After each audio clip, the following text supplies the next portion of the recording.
En el párrafo 24, Hegel continúa desarrollando la forma de la voluntad subjetiva que se tiene a sí misma como objeto, es decir, la forma final del proceso de la voluntad subjetiva, digamos, lo que en la enciclopedia de 1830 es la forma del espíritu libre.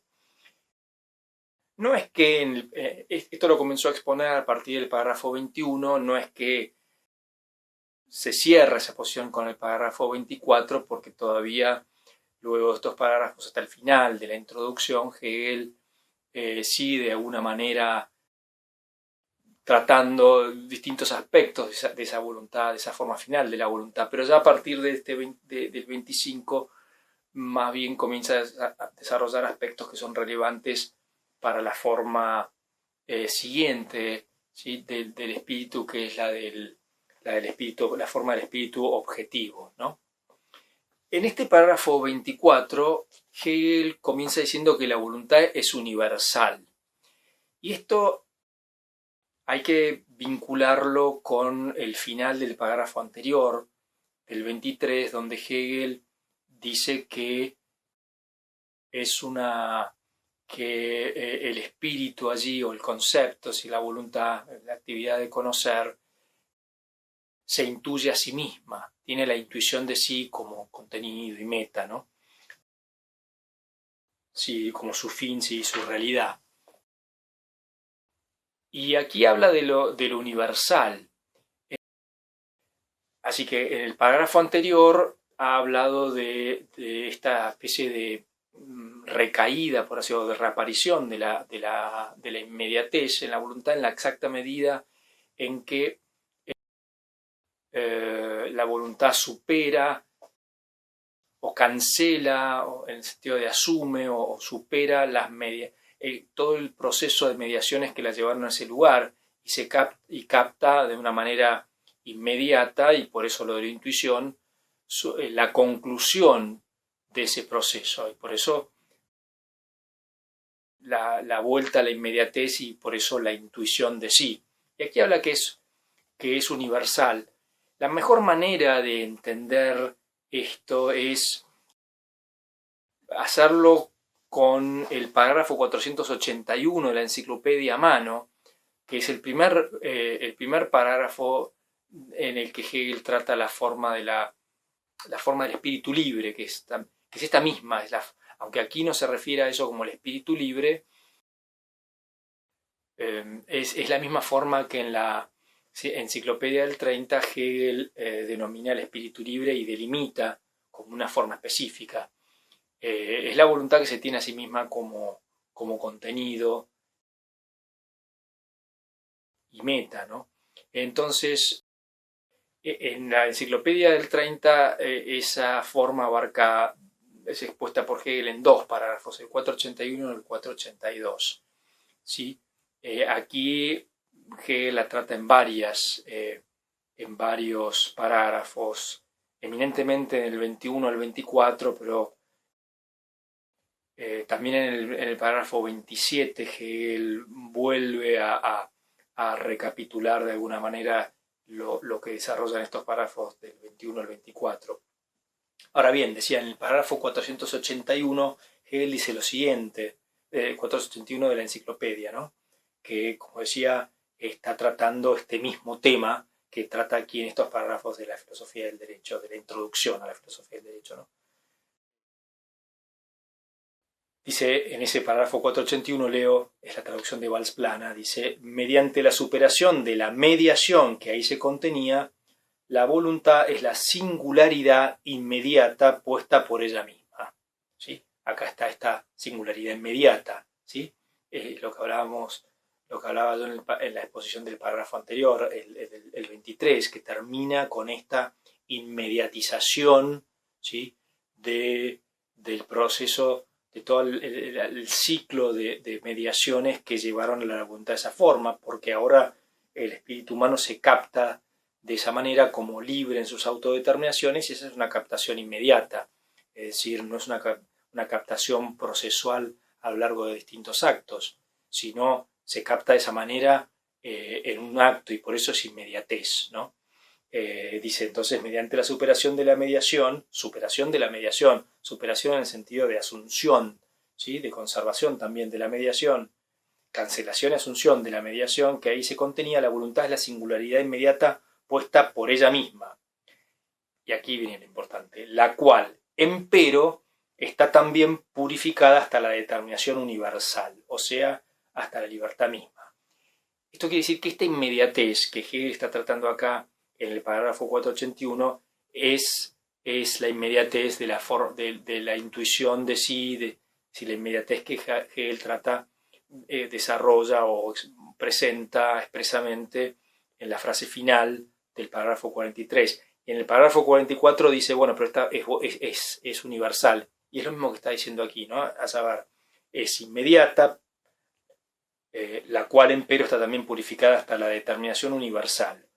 Si uno quisiera hacer una correlación entre parágrafos, podríamos decir que en el parágrafo 23 de la filosofía del derecho corresponde a la primera parte de esta frase que leí del parágrafo 481, es decir, mediante la superación de la mediación que ahí se contenía, la voluntad es la singularidad inmediata puesta por ella misma, y por eso intuición de sí. Y en el parágrafo 24 dice, la voluntad es universal, ¿sí? Uno diría, bueno, ¿es singular o es universal? Pero aquí Hegel, en la segunda parte de esta frase del parágrafo 481, dice, la cual, es decir, la singularidad inmediata, puesta por ella misma, la cual, empero, está también purificada hasta la determinación universal, ¿sí? Bueno, es lo que está diciendo acá al principio del parágrafo 24, ¿no? Es decir, dijo que la voluntad es, de alguna manera, recae en la inmediatez porque se intuye a sí misma, ¿sí? En la medida en que supera, cancela y conserva todo el ciclo de mediaciones que la llevaron a esa forma de autocomprensión. Entonces es inmediatez, singularidad inmediata, pero que al mismo tiempo, dice allí, y lo está diciendo aquí también, es universal, ¿sí? ¿Qué significa que esta singularidad es universal? No es la singularidad inmediata de la voluntad, digamos, inmediata de la voluntad inmediata, de la voluntad natural que Hegel expone en los parágrafos 10 y 11. No se trata de esa inmediatez, se trata de una inmediatez que contiene mediación, y por eso Hegel puede decir que está en el parágrafo 481 de la enciclopedia, que está depurada, sin embargo, también hacia la universalidad. Y por eso aquí también Hegel dice, a entender que es inmediata, por eso se puede intuir así, se intuye a sí misma, y sin embargo es universal también, porque, como decía Hegel en párrafos anteriores, creo que en el 14, ¿no? Dice donde la voluntad no está sujeta, gebunden es la palabra que utiliza alemán. Entonces en el párrafo 14 dice, decía, está por encima del contenido de los distintos, estoy leyendo el párrafo 14, ¿no? Está por encima la voluntad, dice, del contenido de los distintos impulsos. Aquí se está refiriendo al libre albedrío, ¿no? Así como por encima de las otras formas individuales de su realización y satisfacción, de modo que el yo, como solo es formalmente infinito, está sujeto a este contenido, como a las determinaciones de su naturaleza y su realidad efectiva externa, y, sin embargo, en cuanto indeterminado, no está sujeto a este o aquel contenido. Ya eso mismo que está diciendo en el párrafo 14, eso se mantiene, ese logro, por así decirlo, esa actualización de esa capacidad o esa característica de la autoconciencia, que es que la autoconciencia la actualiza cuando se pone a sí misma como forma, ¿sí? Esto es el libre albedrío. Eso, una vez que lo logra, no lo pierde más. Por eso Hegel dice, está sujeta y al mismo tiempo no está sujeta, y por eso se conserva su capacidad de elegir eso, y aún en la elección, ¿sí? No está hundida en aquello que elige. Bueno, eso eso se logra de una vez y se mantiene. Entonces, cuando llegamos a esta individualidad final inmediata, es una singularidad inmediata que, a pesar de esa inmediatez, sin embargo conserva la capacidad, ¿sí?, de elegir y de elegir sus propias determinaciones, porque ya su universalidad y su formalidad respecto de lo determinado ya ha sido puesto, y eso, por más que sea inmediatizado, no desaparece. Por eso es singular e inmediata, pero también al mismo tiempo universal, es decir, capaz, con su universalidad ya puesta como tal, es decir, capaz en esa singularidad de elegir, ¿sí?, sus determinaciones. Es decir, esto no es otra cosa que el sujeto singular que ya ha puesto todos esos momentos y ahora los contiene de forma inmediata como algo que no tiene que volver a ponerlos en cada caso de una manera procesual, sino que ya, por así decirlo, es una manera de expresarlo, ha actualizado esas capacidades, ¿sí?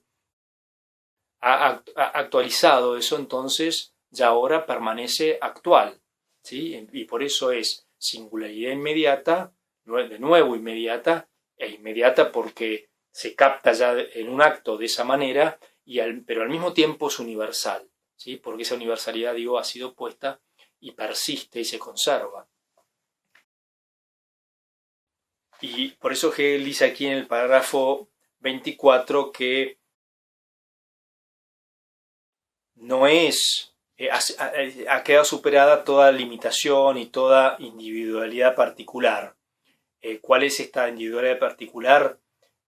Bueno, la que consiste en la diferencia entre el concepto y su objeto o contenido, o entre su ser para sí y su ser en sí, y ¿sí?, entre la singularidad y la universalidad.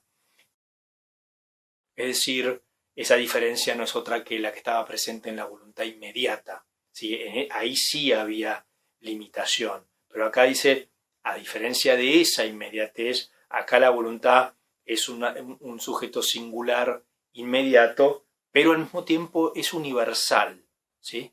Es universal, pero al mismo tiempo no lo dice aquí en el párrafo 24, sí lo dice expresamente formulado de ese modo en esa frase que leí antes del parágrafo 481 de la enciclopedia, donde está tratando esto mismo, pero allí, ¿no?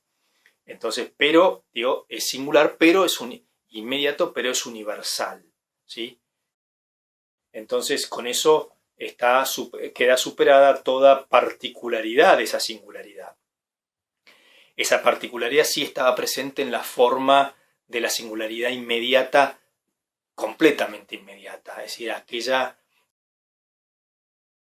de la voluntad en su primer momento, antes de que se pusiera a sí misma como forma y como actividad de pensar respecto de su estar inmediatamente autodeterminada. Esa inmediatez sí era particular porque contenía la diferencia entre el concepto y el contenido, entre el ser en sí, ser para sí, ¿sí?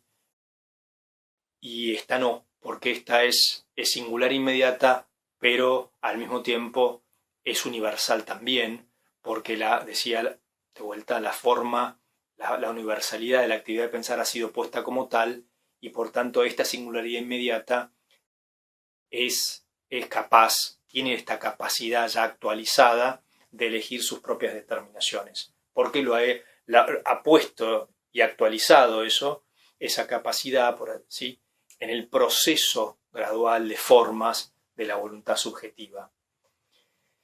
Una idea que es importante, a la que es importante referirse, o un desarrollo al que es importante referirse, es el que Hegel presenta en la frase, el anteúltimo, en la parte final de la observación a este párrafo 24.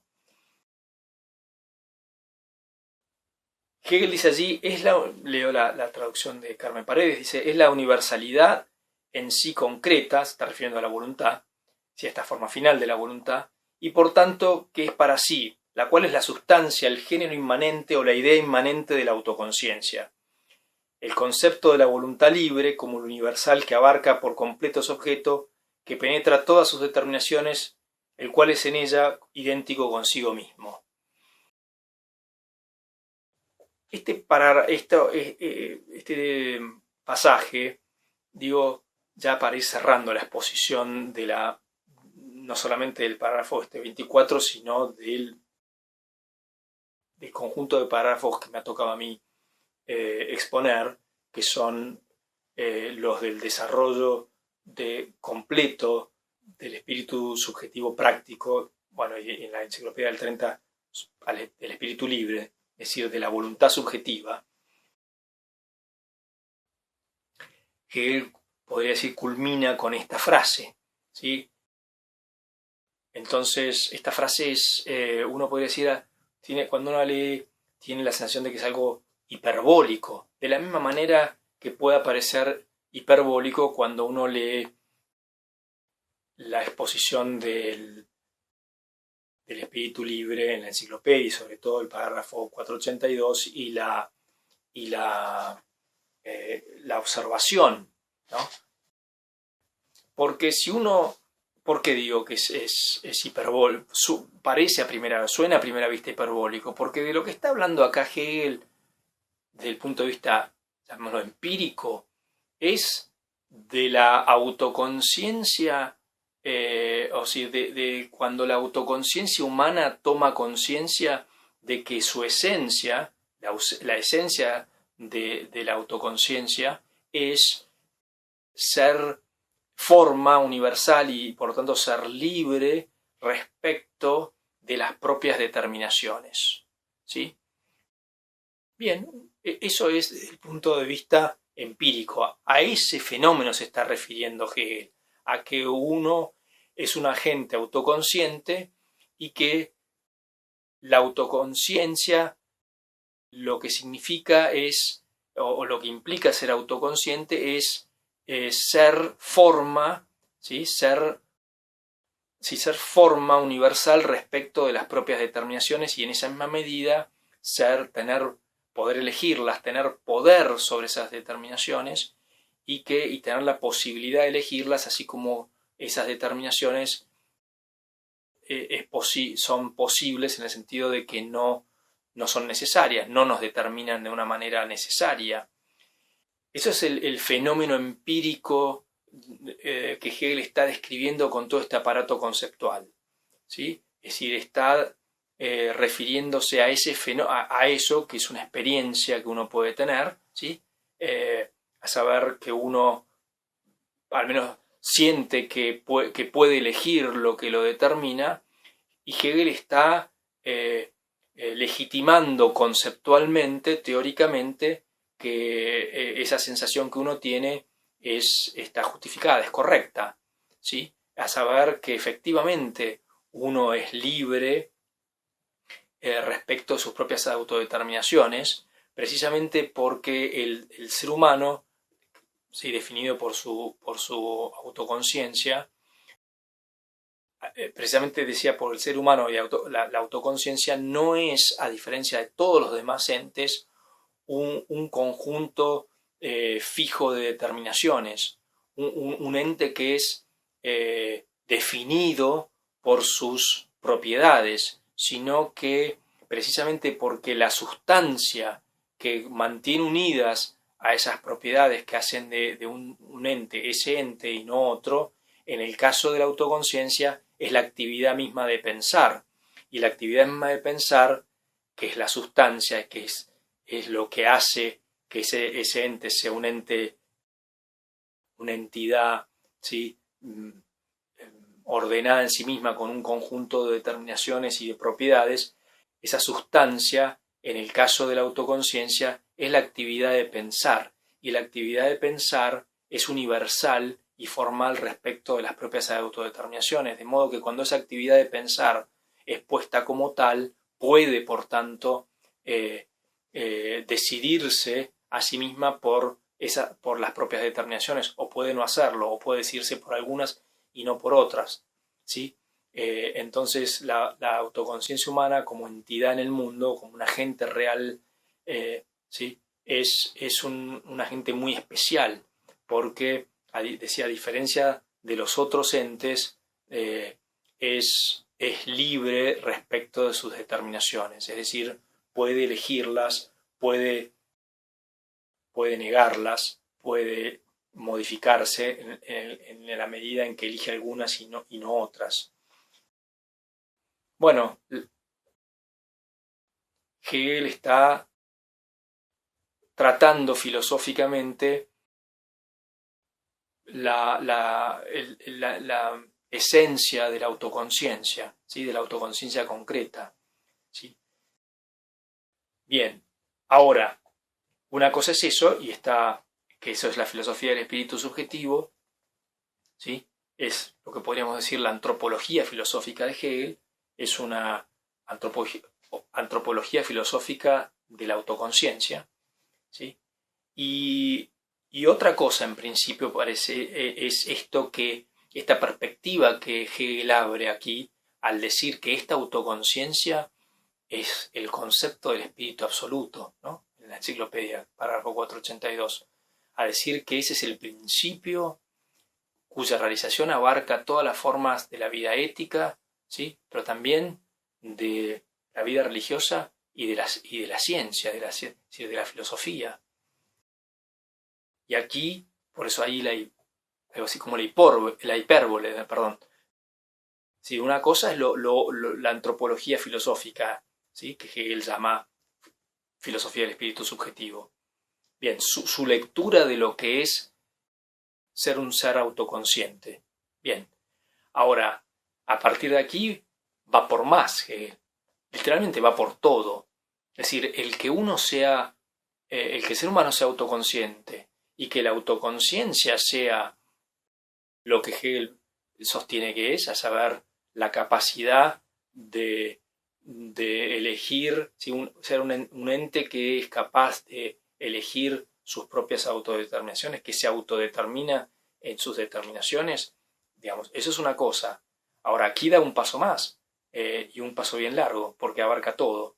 ¿Sí? Aquí dice, así como sobre todo en la observación del parágrafo 482, aunque ya en el parágrafo mismo, al decir que el espíritu libre es el concepto del espíritu absoluto, pero en la extensa observación al parágrafo 482, con el cual Hegel cierra la entera filosofía del espíritu subjetivo, digo, en ese párrafo desarrolla ideas que uno puede decir tienen carácter, a eso me estoy refiriendo ahora, hiperbólico, en el sentido que dicen, bueno, todo lo que viene ahora no es sino una realización de esa libertad.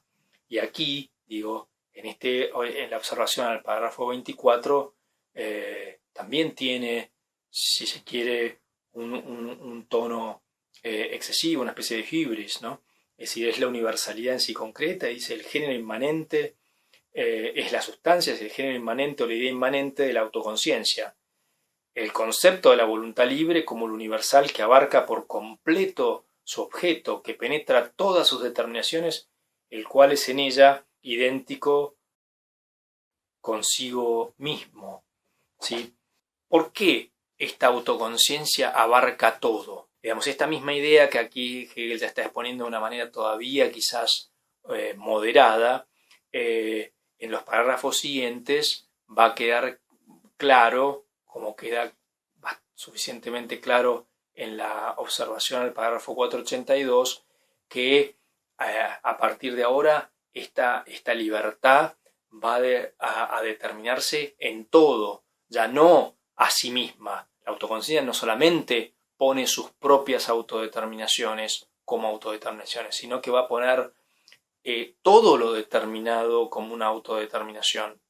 Es decir, a partir de ahora comienza el estadio de la realización de esto, realización que no solamente abarca a las formas del espíritu objetivo, sí, que en última instancia son las relaciones entre los sujetos, con lo cual uno puede decir, bueno, todavía tiene sentido porque los sujetos humanos no solamente pueden poner como los sujetos, como sus autodeterminaciones a sus autodeterminaciones, y por lo tanto pueden modificar y ser libres en sus relaciones interpersonales. Hasta allí vaya y pase, pero cuando Hegel dice que la realización, lo que viene ahora es que la voluntad ya no va por este primer segmento de lo determinado, es decir, las propias autodeterminaciones del sujeto, ni vaya por ya mucho más, que es poner como autodeterminaciones, ¿sí? Es decir, realizar su libertad en las relaciones entre sujetos, que esto es la filosofía del derecho, esto es las relaciones entre sujetos, sino que va a poner todo lo determinado, ¿sí? Todo lo determinado en general, que es el segundo momento del concepto de voluntad, lo va a poner como configurado por la propia libertad.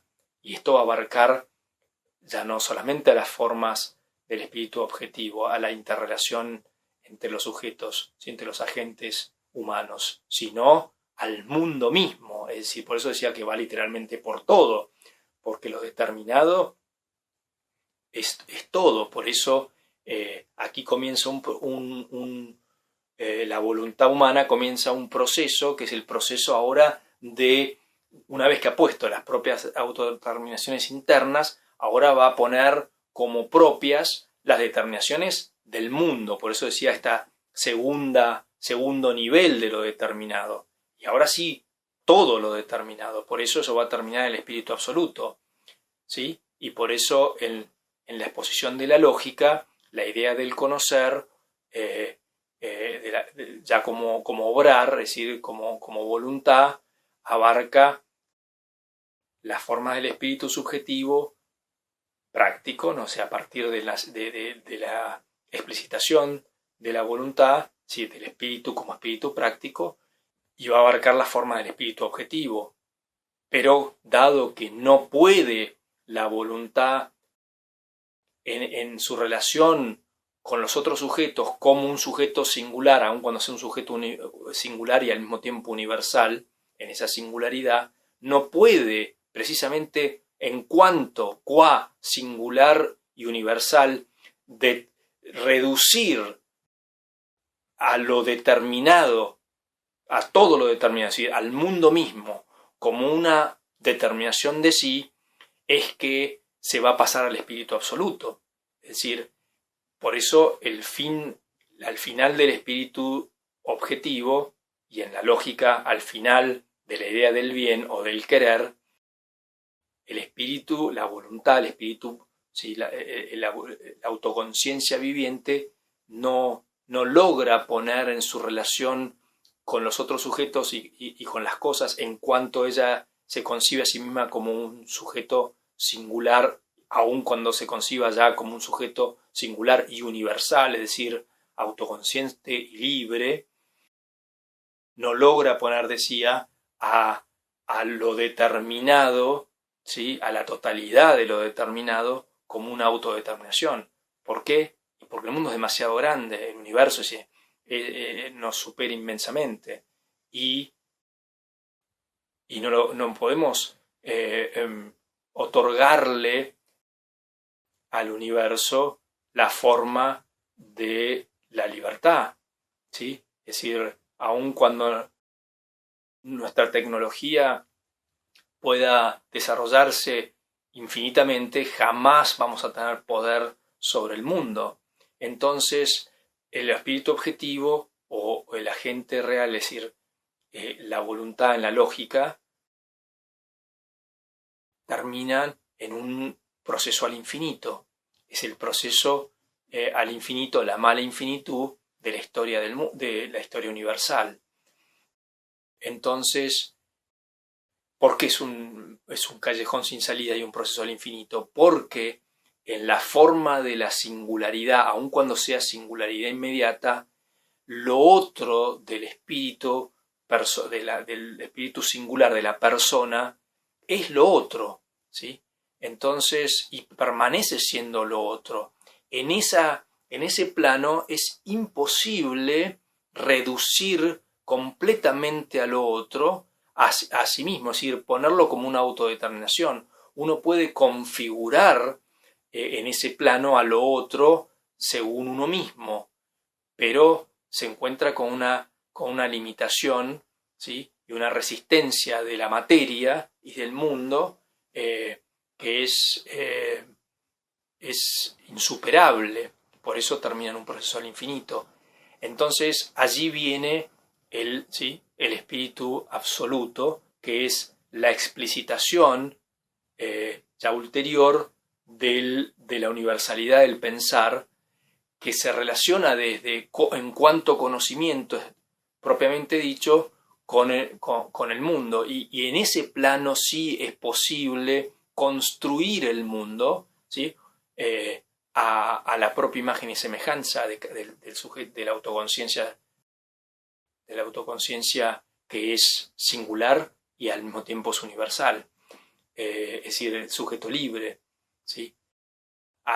Solamente en ese plano, en el plano ideal del conocer, es posible que el sujeto configure el mundo a su imagen y semejanza.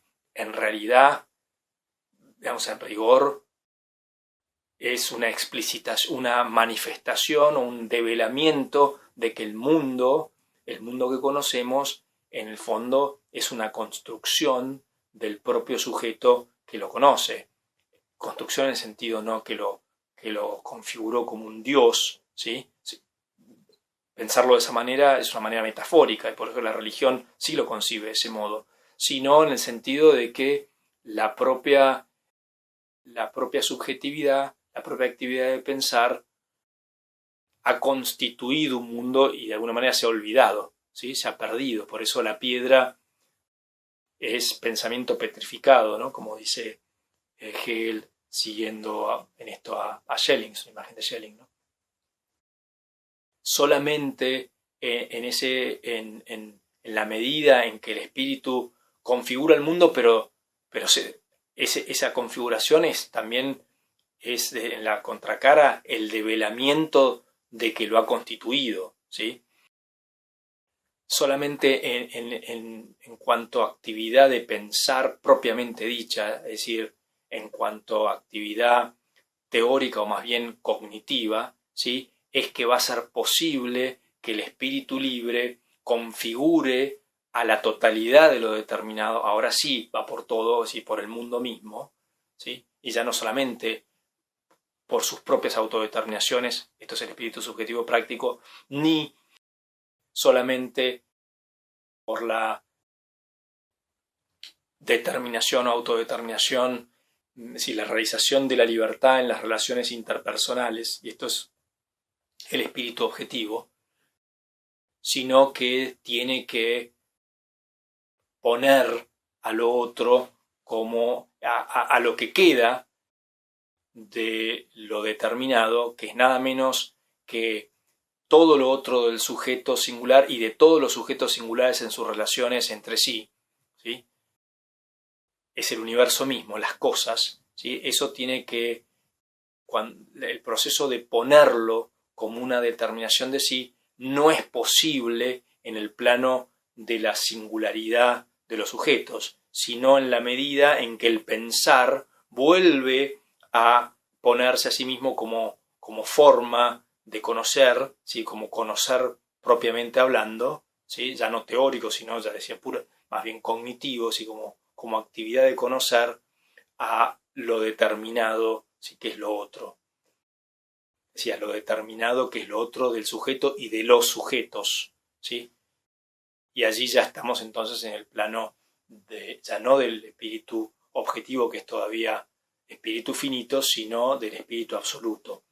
Ya esto está prefigurado acá, decía explícitamente en el parágrafo 482 de la enciclopedia, donde Hegel está tratando esto mismo, sino que de alguna manera aquí Hegel ya también lo está anticipando en esta observación del parágrafo 24 y lo va a presentar un poco más claro en los párrafos siguientes a partir de este.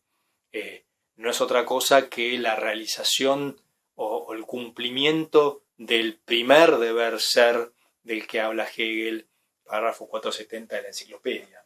Es la reducción, por así decirlo, de lo otro del sujeto a sí mismo, es decir, la realización de la meta de la voluntad que se pone su propia libertad frente a sí en lo determinado para estar, cabe sí, para reunirse consigo mismo, pero ya no con las propias determinaciones, que eso es lo más fácil. Y por eso esto es el espíritu subjetivo. Sí, poner las propias autodeterminaciones.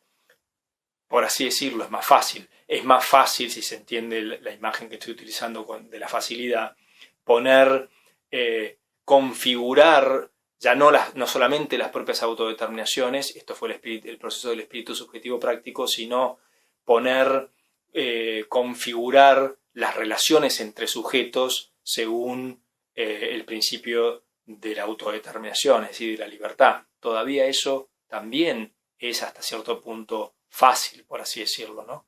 Y esto culmina en la historia universal, ese es el esfuerzo máximo, el que puede decir, el logro máximo que puede llevar. Pero aún así, el universo supera inmensamente eso, es decir, la capacidad de configuración, ¿sí?, de la autoconciencia en cuanto a voluntad, es decir, en cuanto a espíritu libre. ¿Cómo puede decir Hegel entonces que la autoconciencia singular es el concepto del espíritu absoluto, que se va a realizar, es decir, que va a poner como autodeterminación todo lo determinado en general, incluso al universo, ¿sí?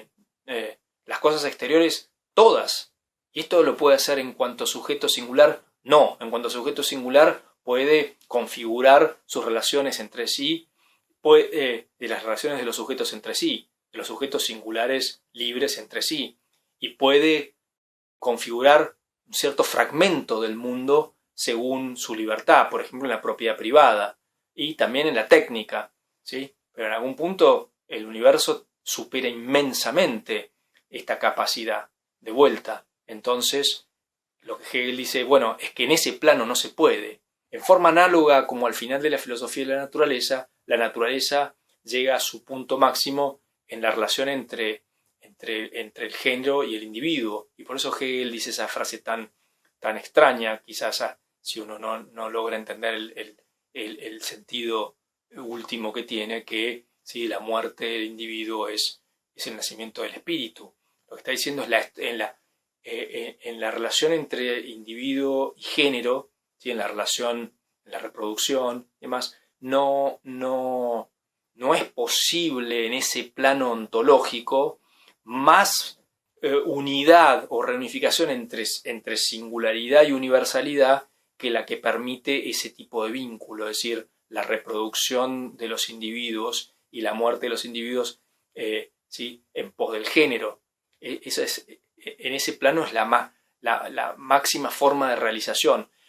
El espíritu, para Hegel, realiza esa misma estructura, pero la idealidad del conocer, que eso es lo que pone lo que es explicitado en el paso de la naturaleza al espíritu, ¿sí?, en el paso de la vida, la lógica de la vida al conocer, a la idea del conocer, que es el espíritu, puede realizar lo que la relación entre la relación entre el individuo y el género en la reproducción ¿sí?, y luego en la muerte del individuo es incapaz de realizar. En forma, decía, análoga a eso, al final del espíritu objetivo también nos encontramos con la mala infinitud y el proceso del infinito de la historia universal, en la que el sujeto singular libre no puede lograr el máximo de reducción o de unificación entre lo singular y lo universal. No puede lograr el máximo posible, el máximo absoluto de la libertad, ¿sí?, como autodeterminación, y la relación con un otro que no se deja nunca del todo poner como autodeterminación, reducir a una autodeterminación de la autoconciencia singular, es decir, del sujeto libre. Entonces esa estructura, así como en forma análoga a la estructura, ¿sí?, de la relación entre género e individuo en la naturaleza, entonces eso pasa, ¿sí?, a la restitución o restauración de la universalidad como tal, de la idealidad del conocer, ¿sí? Y esto, así como allí se pasa al principio de la filosofía del espíritu, se pasa de la naturaleza al espíritu, ¿sí?, al final del espíritu objetivo se pasa del espíritu del mundo sí, de la historia universal al espíritu absoluto, ¿sí? Bien, esta es una exposición muy sucinta de eso, ¿no?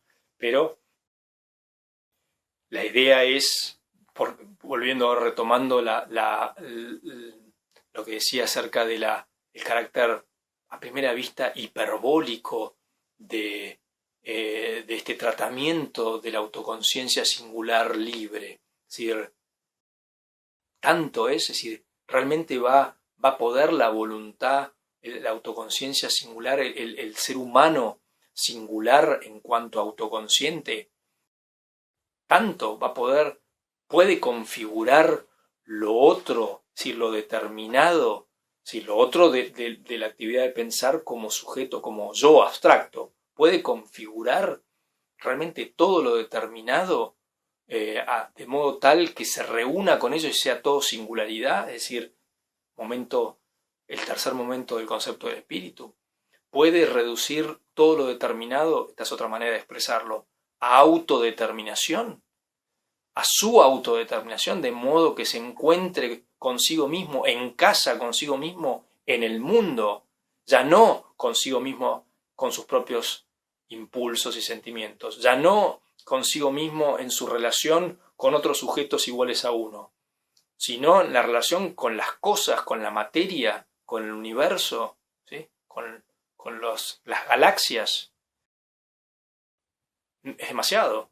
Y sin embargo Hegel pretende ¿sí? Uno diría, bueno, es excesivamente ambicioso. ¿Cómo puede ser que para Hegel la autoconciencia singular logre, porque para Hegel lo logra, ¿sí?, poner a todo lo determinado como una autodeterminación?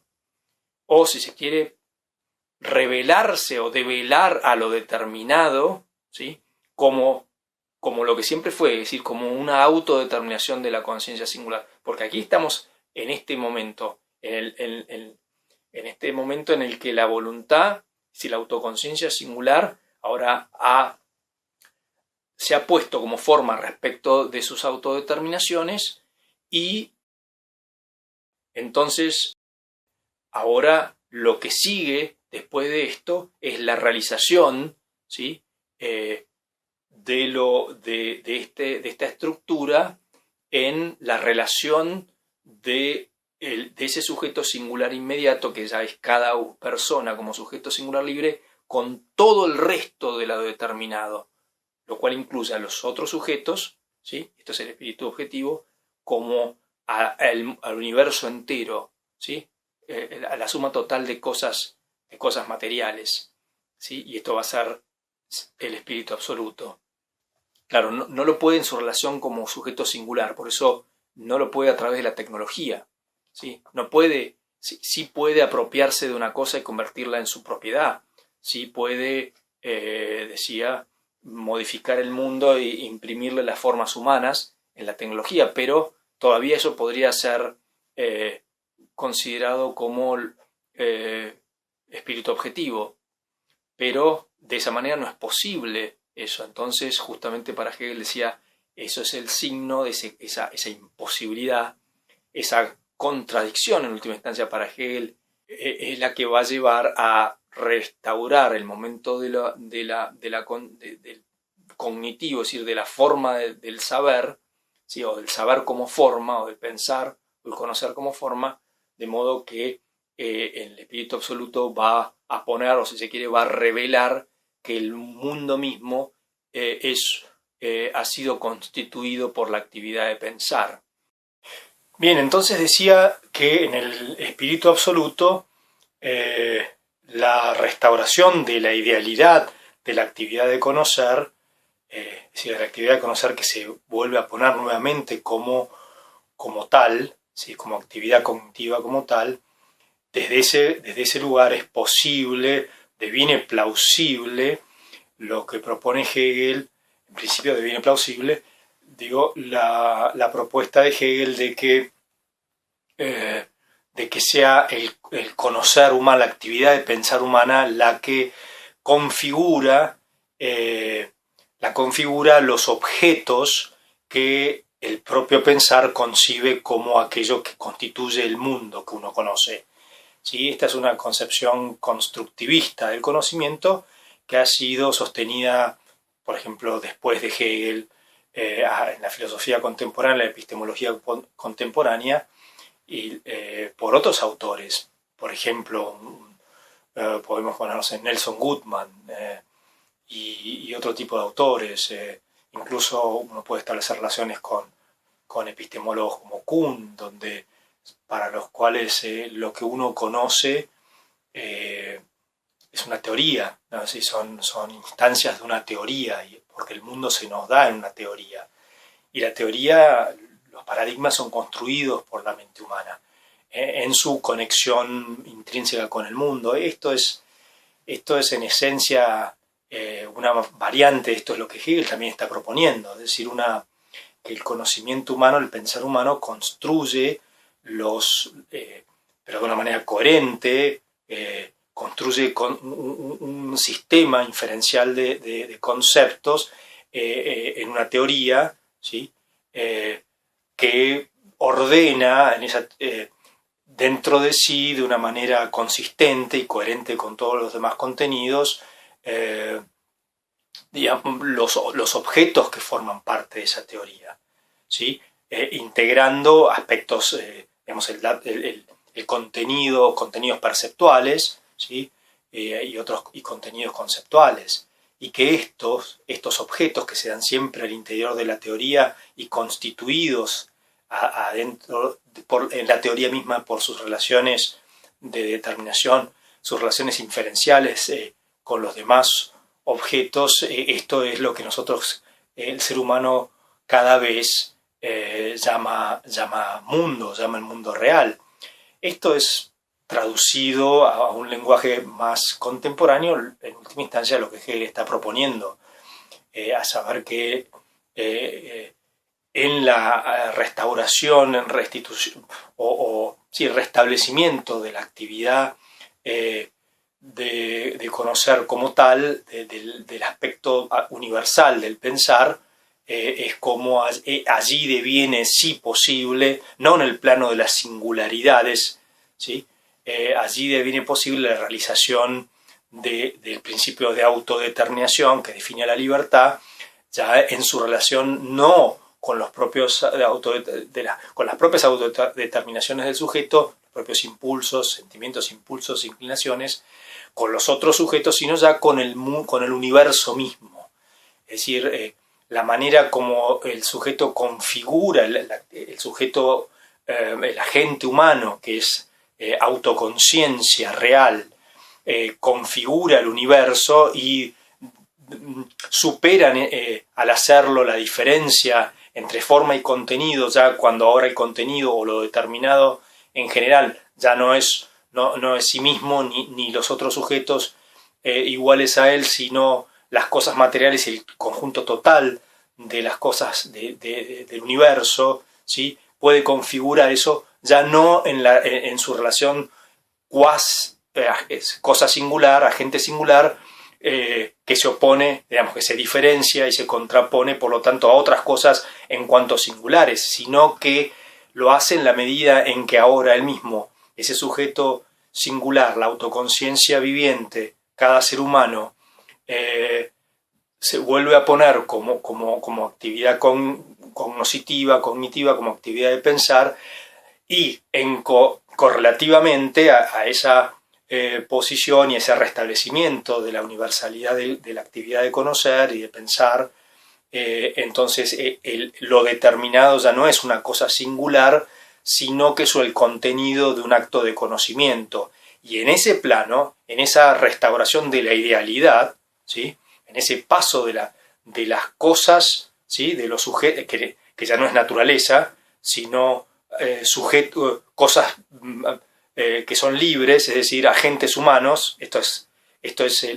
la filosofía, este es el espíritu objetivo, la filosofía del espíritu objetivo, es decir, en la historia universal, que es el mayor grado de realización de la libertad posible entre agentes singulares humanos. Digo, ahora el paso a la idealidad ya no es el paso a la idealidad general, por así decirlo, del espíritu, sino el paso a la idealidad en la que en esa idealidad ya ahora se va a revelar, esa idealidad activa va a revelar que con toda determinación que piensa y conoce ha sido constituida por esa propia actividad. Y esta es la actividad de pensar en el plano ya absoluto. El espíritu absoluto es esa actividad de pensar. Bien, entonces esto sí es plausible, pero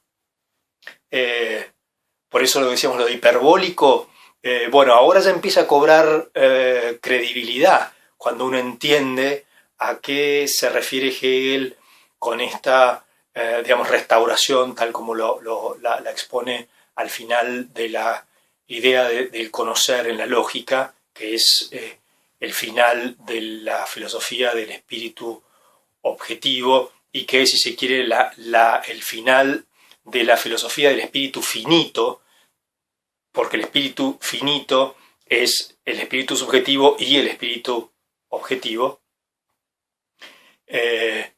Digamos, ese paso a esta idealidad es la que en esa idealidad, en el elemento de esa idealidad, ¿sí?, es posible ahora volver a lo determinado y ponerlo como una autodeterminación, ¿sí? Es decir, lo que va a ser esta actividad ya absoluta de idealización va a ser poner toda determinación, y literalmente toda determinación, como constituida, ¿sí?, por esa misma actividad, ¿no? Y esto va a ser el espíritu absoluto y eminencialmente la filosofía al final del espíritu absoluto. Así que esto ya deviene, sí, ya es mucho más plausible, el espíritu libre como principio de todo lo que sigue. Bueno, ahora comienza a devenir más plausible. Pero Hegel va más allá de esto, porque la pretensión teórica de Hegel, la pretensión teórica, llamémosla, de Hegel, no es solamente esta. Es decir, no es esta concepción, llamémosla constructivista, del conocimiento, ¿no?, tal como la volvemos a encontrar, yo adelantaba, en autores en el siglo XX, como por ejemplo, podríamos decir, Nelson Goodman, ¿no? Es decir, la actividad humana de conocer como creadora de estrellas y creadora de mundos, ¿no?, de world making, ¿no? Esa es una idea que no es solamente del propio Hegel, sino que es una idea actual también.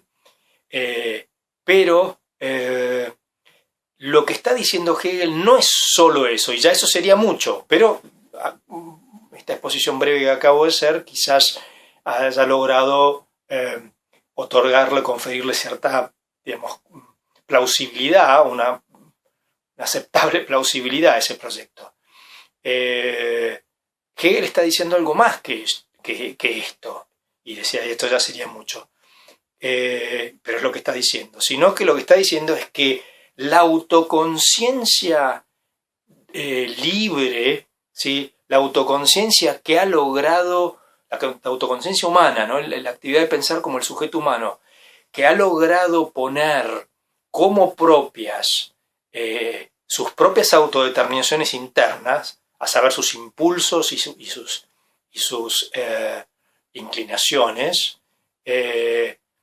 esta actividad que ha logrado ponerse a sí misma como forma y por lo tanto posible respecto de sus propias autodeterminaciones y por tanto que es capaz de elegir y de decidirse o de resolverse o de no hacerlo por sus propias determinaciones, y esto es la voluntad, y ha tomado conciencia que eso es lo que constituye su propia esencia, y esto es esta autoconciencia, es el espíritu subjetivo práctico consumado. Esto es lo que Hegel llama en la enciclopedia Espíritu Libre, lo que Hegel está exponiendo a partir del párrafo 21. Digamos, esto es para Hegel el principio de esa, llamémosla ahora, construcción de mundos, que es lo que, como se revela a sí misma la actividad de conocer, de pensar, al final de todo su proceso en la filosofía, ¿sí? Y más explícitamente en la filosofía del idealismo absoluto, ¿sí? Es decir, es el principio. ¿Qué quiere decir esto? Que esa idealización total o esa construcción máxima de lo determinado, de toda determinación, de todo contenido de conocimiento, es una realización, es un reflejo, una manifestación de la relación de la autoconciencia con sus propias autodeterminaciones. Es decir, lo que Hegel está haciendo es poniendo en una línea de desarrollo lineal que va de este sujeto singular que se relaciona libremente con sus propias autodeterminaciones, está poniendo eso como principio, digamos, como uno podría decir premisa mayor, o como principio fundamental o axioma fundamental, cuyo corolario final es que la actividad de pensar tiene un carácter, llamémoslo, constructivista respecto de todo objeto, todo contenido que piensa. Esto, en última instancia, la idea última que Hegel está exponiendo, está proponiendo con su concepción de la voluntad efectivamente libre, del espíritu libre, como principio o como concepto del espíritu absoluto. Es decir, no es solamente esa concepción de la actividad de pensar en su relación a todo objeto posible que piensa. Es decir, esta concepción, decíamos, máximamente constructivista, que sobre el conocimiento, ¿no? Lo que autores analíticos como Paul Boghossian llaman fact constructivism, ¿no? Ese constructivismo de hechos, ¿sí? Y aquí de vuelta pensemos no tanto en Hegel, aunque debería haber pensado también en Hegel, sino en autores, Boghossian está pensando en autores, por ejemplo, como Rorty, pero sobre todo con un autor como Goodman, ¿no? Que es un autor en principio menos cercano a la tradición del pensamiento idealista, en el sentido que él no se comprendió a sí mismo como un autor claramente vinculado a esa tradición, como sí lo hizo el propio Rorty, o lo hacen, ¿no?, el día de hoy autores como Brandon, ¿no?, que se comprenden a sí mismos como herederos, o Sellars antes que ellos, ¿no?, como herederos de esa tradición. Goodman, creo que su autocomprensión fue menos en esa dirección, pero por eso están pensando en toda esta tradición. Un autor como Boghossian está pensando en la tradición de lo que llama constructivismo de hechos, fact constructivism, y esa tradición es claramente la de Hegel. Si hay un precursor clarísimo de toda esta tradición, bueno, ese es Hegel, ¿no? Goodman no parece haber visto este parentesco con Hegel de una manera tan clara como sí la vio, por ejemplo, un autor como Sellars, o la ven hoy autores como Brandon. Pero decía, bueno, una cosa es ese constructivismo, y algo más que eso, y ya no solamente eso, es pensar como Hegel que ese constructivismo, su justificación y su principio último del cual deriva todo eso, es que el sujeto humano se relaciona con sus propias autodeterminaciones de una manera libre. ¿Se entiende el vínculo que Hegel está estableciendo al considerar a la voluntad libre y al espíritu libre como concepto del espíritu absoluto? Como algo como un principio que se realiza no solamente en la filosofía del derecho, no solamente en la relación entre los sujetos libres entre sí, en la sociedad, en la familia, en la sociedad civil, en el Estado, en la historia universal, las relaciones entre Estados, sino que se realiza también en, llamémosla, la creación de mundos, la creación de estrellas, star making, ¿no? Que es lo que Hegel va a proponer en la filosofía del espíritu absoluto, y por eso va a relacionar, va a considerar que una de la primera forma de esta actividad ya absoluta de idealización es el arte, justamente porque en el arte uno construye objetos, expresamente los construye. Hegel lo que está haciendo, es poner en una línea de desarrollo y como su principio y su premisa fundamental, ¿sí? Su premisa mayor, de vuelta, el hecho de que, o bueno, el hecho, al menos como él lo interpreta como si eso es exactamente lo que está sucediendo, a saber que el sujeto humano en cuanto a autoconciencia se relaciona con sus propias autodeterminaciones como una forma universal que por lo tanto es libre respecto a esas autodeterminaciones, está poniendo eso como aquello que justifica la interpretación de la actividad de conocer como una actividad que construye los objetos que conoce, ¿sí? Sí, se ve, este es el vínculo, y por eso Hegel decía aquí, retomando aquí la observación en el párrafo 24, aunque aquí ese vínculo no resulta tan claro, ya lo decía antes, como se ve en el párrafo 482 y en su observación del párrafo 482 de la enciclopedia. Siempre que hablo aquí de 400 y pico estoy refiriéndome a la enciclopedia, ¿no?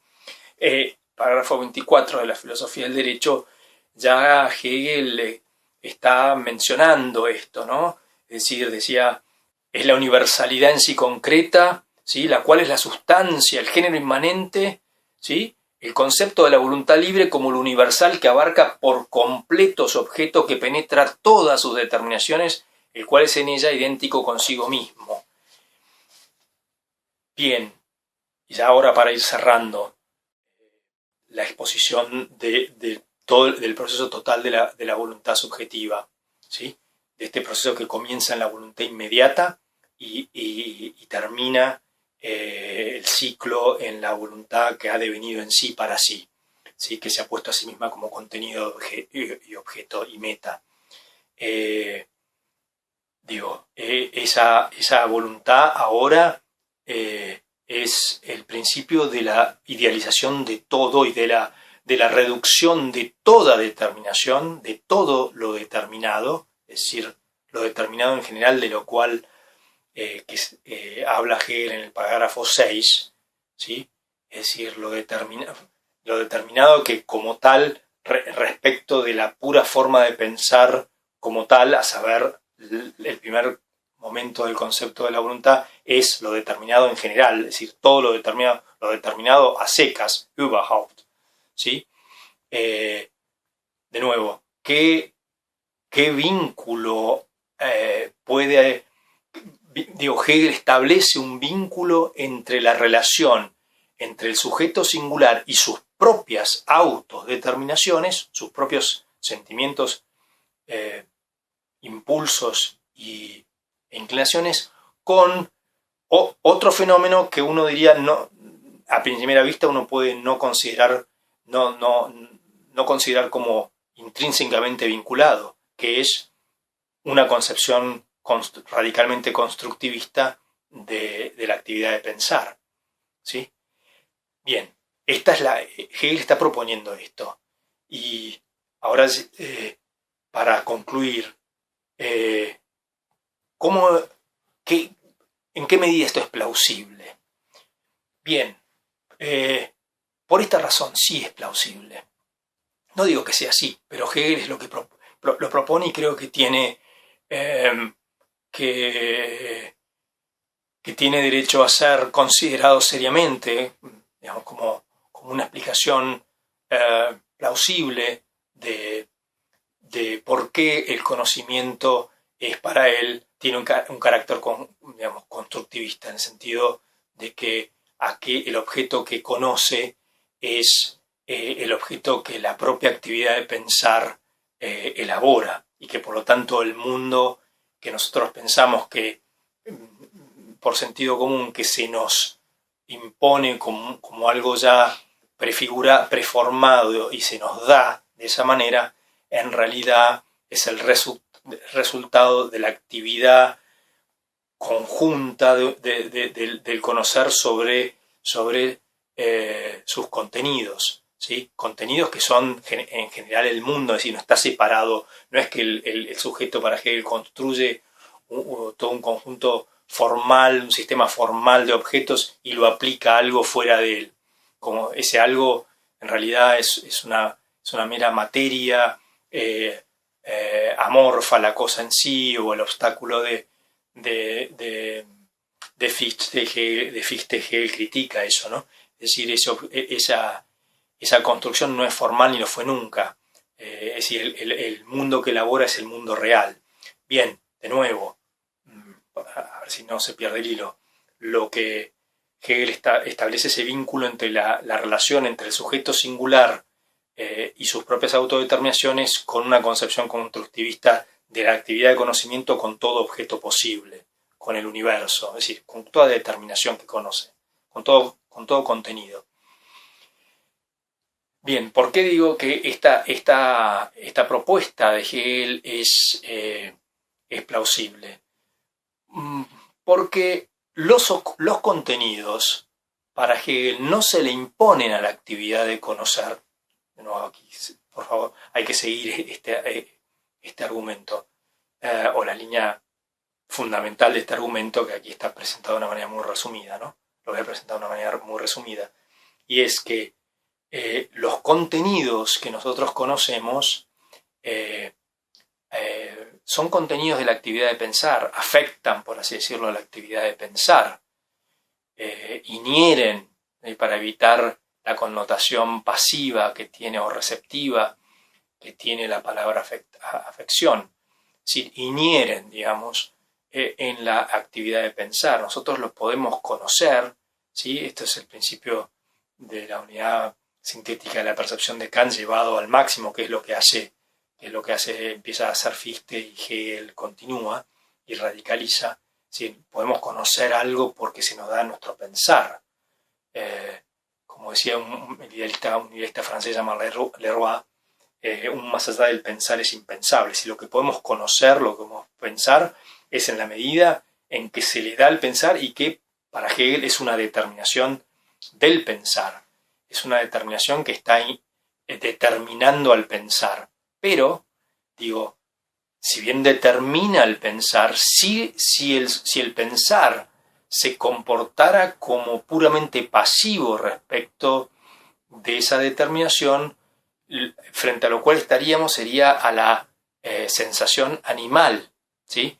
La sensación animal para Hegel es la idealidad o el sentimiento, ¿sí? la impresión, la sensación como forma del alma humana, y solamente allí, en el alma humana, como primer momento de inmediatez del alma humana, ¿sí?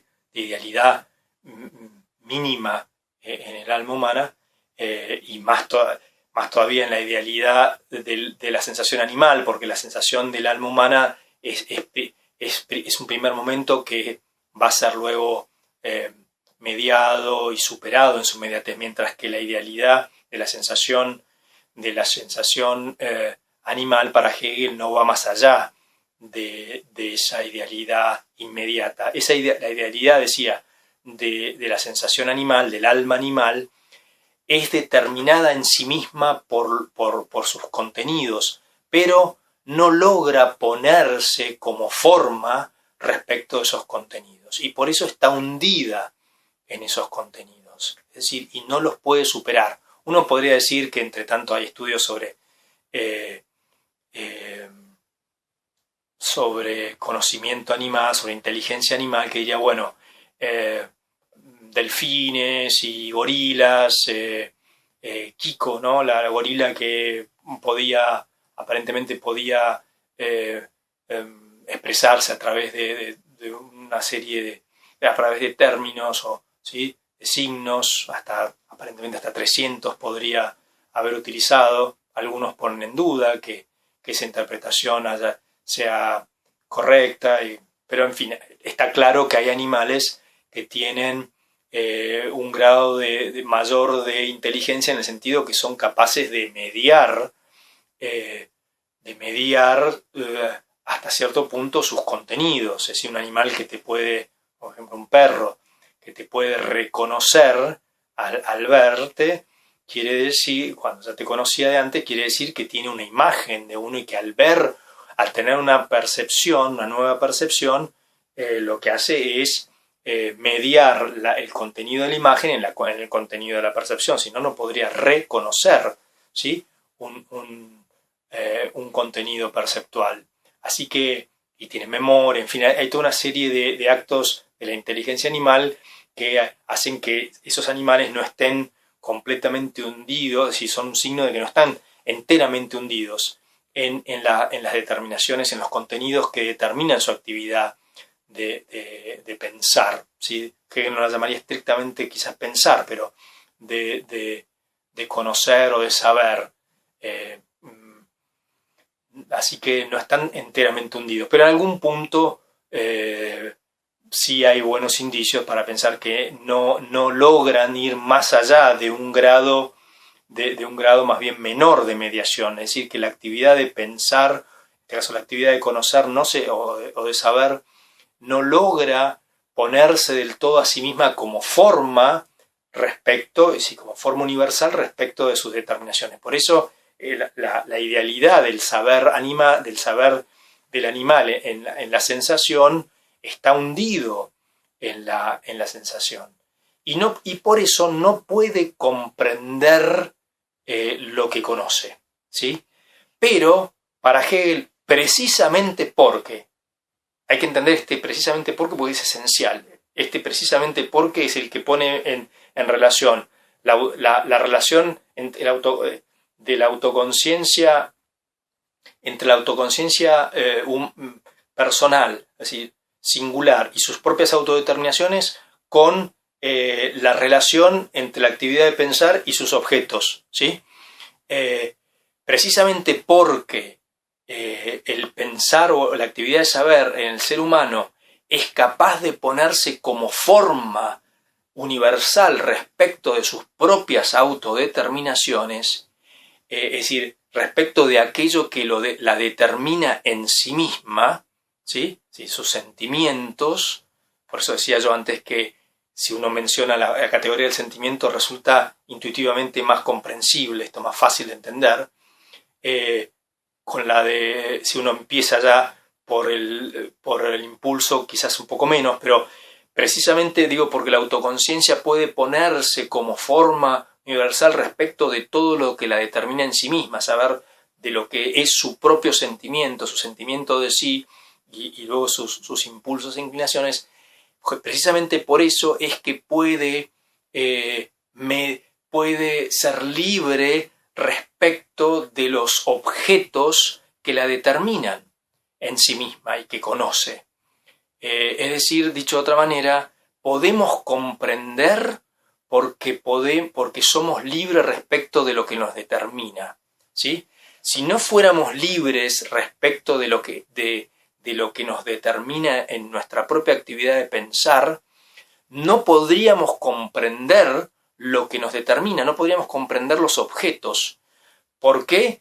Porque no podríamos mediar mediante la actividad de conocer las distintas determinaciones, precisamente porque el sujeto humano es la actividad de mediación o se quiere la autosingularización de la propia actividad de conocer en sus propias autodeterminaciones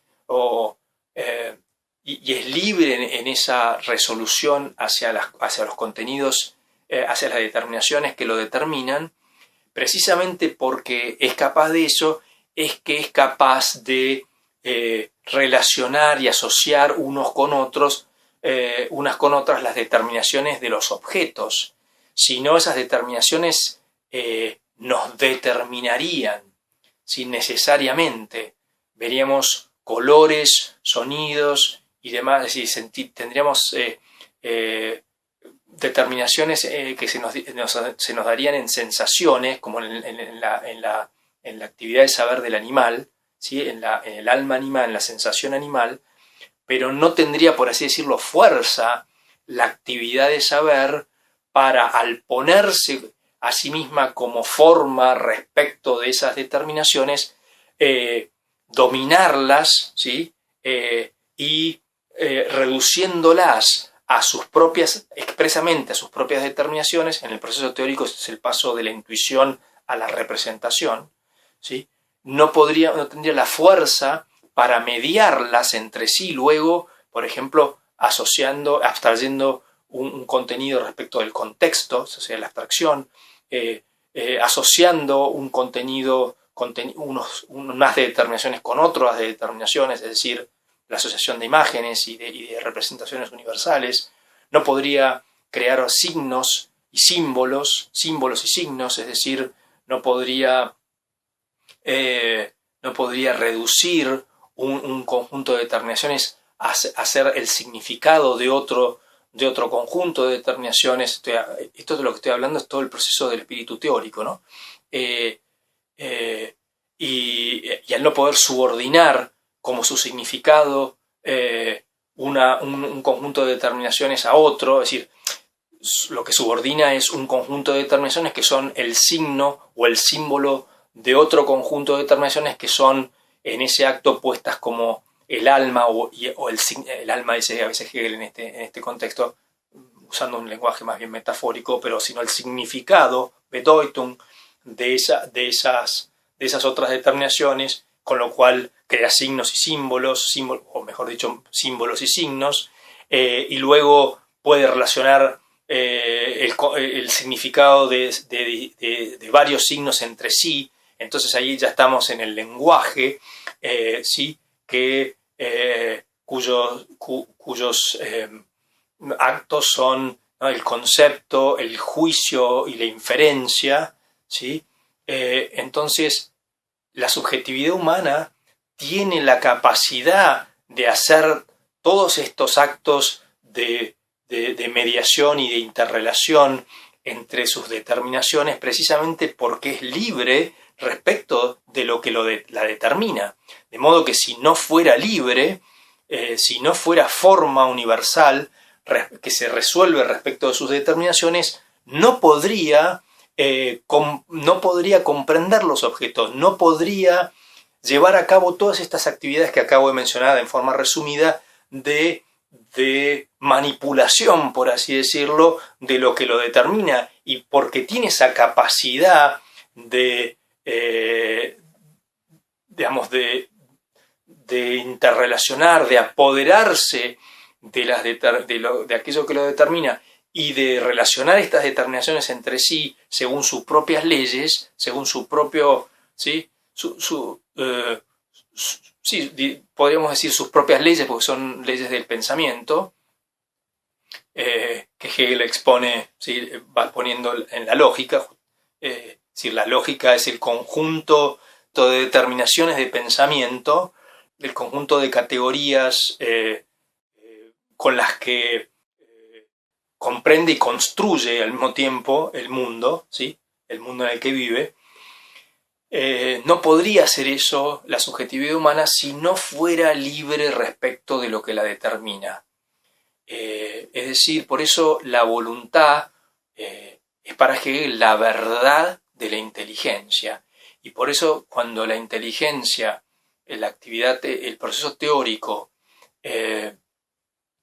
llega a su máxima forma de actividad, que es la comprensión, pone de manifiesto que la verdad de esa de esa actividad es la voluntad, justamente como actividad real de pensamiento que se autodetermina en sí misma y es forma respecto de su propia determinación.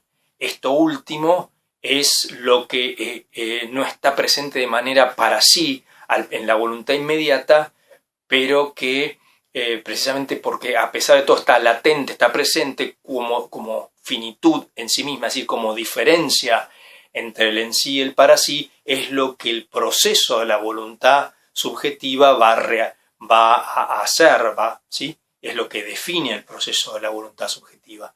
Entonces, de nuevo, y ya para cerrar, la actividad de la voluntad libre, la voluntad que la actividad la actividad de pensar real, es decir, la autoconciencia concreta de que es cada ser humano, precisamente en la medida en que es una actividad de pensar que está determinada en sí misma, pero que no está hundida en su propia determinación, sino que ella misma se pone como pensar respecto de su propia autodeterminación, es precisamente porque hace eso, porque es capaz de hacer eso, porque es esa actividad justamente de pensarse a sí mismo el pensamiento, de idealizar la propia inmediatez del pensamiento, ¿sí? Entonces, por eso mismo es que esa actividad de pensar viviente, la voluntad, es capaz de construir, o mejor dicho, es lo que hace, no es que solamente es capaz, precisamente porque es eso, cuando conoce objetos y los comprende, lo que está haciendo al comprenderlos está ejerciéndose, es decir, está ejerciendo su libertad sobre sus propias autodeterminaciones, ¿sí? Cuando en el proceso de la voluntad subjetiva, ese proceso primero se ejerce formalmente sobre las propias autodeterminaciones. En el proceso del espíritu objetivo, ese proceso se ejerce en las relaciones entre los distintos sujetos singulares. Y en el espíritu absoluto, esa autodeterminación, ¿sí? Esa autodeterminación, digamos, explícita, esa actividad de poner a la propia autodeterminación del pensar como su autodeterminación, ese pensarse así, ese pensar del pensar, que es o idealizarse, la actividad de idealizar, ¿sí? Son distintas maneras de referirse a lo mismo, así que es la actividad del pensamiento que define al ser humano. Digamos, esa actividad se ejerce en el espíritu absoluto precisamente en la idealización y la autodeterminación de sí en todo, ahora al final en el espíritu absoluto, en toda determinación, y por lo tanto es un construir el mundo, el propio mundo humano, ¿sí? Y por eso Hegel puede vincular la construcción del mundo en la actividad de pensar al final del espíritu absoluto, y la relación entre la actividad de pensar del sujeto singular sobre sus propias autodeterminaciones. Y por eso Hegel puede decir que la voluntad que es en sí, para sí, si la voluntad efectivamente libre, la autoconciencia que ha revelado que aquello que la determina no la determina necesariamente, sino que ella se autodetermina en esas determinaciones, esa autoconciencia es el concepto del espíritu absoluto y es el principio de todas las formas de relación entre los seres humanos, espíritu objetivo, y es el concepto de todas las formas de autodeterminación de la voluntad, de la actividad de pensar en los objetos que conoce. Y esto es el espíritu absoluto. Hola, hola, espero que se encuentren bien. Como se habrán dado cuenta, la participación de nuestro querido Héctor Ferreiro ha terminado. En este video no solo encontraron la explicación del párrafo 24, sino también una conclusión general del tema de la voluntad. Le agradecemos enormemente a Héctor Ferreiro por la explicación de los párrafos del 10 al 24, que corresponden a la voluntad general, la cual se divide en 3 partes, que es la voluntad natural, el libre albedrío y la dialéctica de los impulsos, y finalmente la voluntad libre. Parágrafos que vinculó directamente con el espíritu subjetivo en la Enciclopedia de las Ciencias Filosóficas. Esta parte es importante porque estos 3 pasajes, es decir, la antropología, el espíritu y la psicología, dan cuenta de cómo se constituye la voluntad libre, pero en otra obra. Quienes no han visto los videos de los párrafos anteriores, les recomiendo regresar, ya que esto es parte de un todo más complejo y obviamente mejor explicado por Héctor Ferreiro.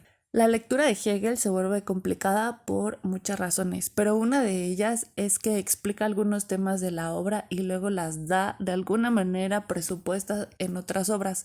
Por eso es importante ir más allá de la filosofía del derecho para entender la propia filosofía del derecho. Y si bien se ha hecho un recorrido de la constitución de la voluntad libre entre la Enciclopedia de las Ciencias Filosóficas y la filosofía del derecho, no se ha dejado de prescindir de la ciencia de la lógica, ya que el sistema tiene cierto movimiento o cierto ritmo que si no es entendido, por lo menos básicamente es imposible entender claramente la filosofía de Hegel en cualquiera de sus ámbitos. Les pido que nos tengan un poco de paciencia, principalmente las personas que no tienen conocimientos filosóficos y que nos visitan de otras disciplinas, porque con estos primeros párrafos, por lo menos, o la parte de la introducción, en ellos se explica todo el sistema hegeliano que ya se verá más detalladamente en el resto de la obra con temas, digamos que con más carnita, ¿no?